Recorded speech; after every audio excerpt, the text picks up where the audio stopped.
Literal nga pong naging sobrang init ng naging Game 2 dahil sa dami ng comeback na nangyari. Sinimulan nga ito ng maagang paglamang ng Spurs sa umpisa ng laro, ngunit binawi rin naman agad ito ng Knicks kung saan lumawang pa nga sila dito ng double digit.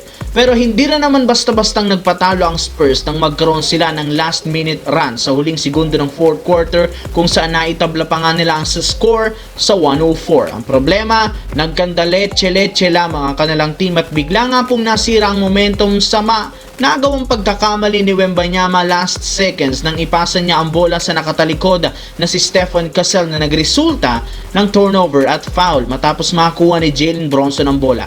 Yes mga idol, si Bronson na naman ang nagpapanalo sa Knicks 105-104 na siyang nag-outplayed sa Spurs pagdating sa clutch time, kaya trending na naman ang kanyang pangalan sa dami ng pumupuri sa kanya. Maging si LeBron James napahanga sa pagiging veterano, sa talino na pinapakita ni Bronson sa last play since inabangan nga talaga nito si Wembanyama bago pa nito ipasa kay Cassell ang bola. Sinabi rin naman ito malinaw na mas eksperyensado ang lahat ng mga player ng Knicks kumpara sa San Antonio Spurs.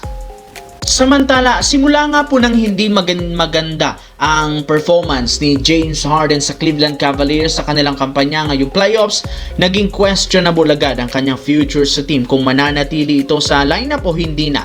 Meron na lang naman siyang natitirang player option sa Cavaliers at once na hindi niya ito kunin, opisyal na nga siyang magiging free agent. Kaya siya na nga mismo ang nagdedesisyon kung kukuha siya ng bagong kontrata sa Cavs o lilipat na lamang ng ibang kupunan. At ayon sa isang insider, medyo malabo na rin namang manatili pa si Harden sa Cavaliers dahil mas gusto nga nito bumalik sa kanyang dating team na Houston Rockets. Hindi rin naman daw bumabata pa si Harden kaya mas gugustuhin nga nitong lumipat sa mas malakas na team kagaya ng Rockets para magkaroon siya ng mas mataas na tsansang magkuha ang kanyang unang kampyonato sa kanyang NBA career. Matagal na rin naman itong gustong bumalik sa Rockets at ngayon nga pong nakuha nito si Durant, mas lalo lamang tumaas ang tsansa at interes na maglarong muli sa kanyang dating team na Houston Rockets.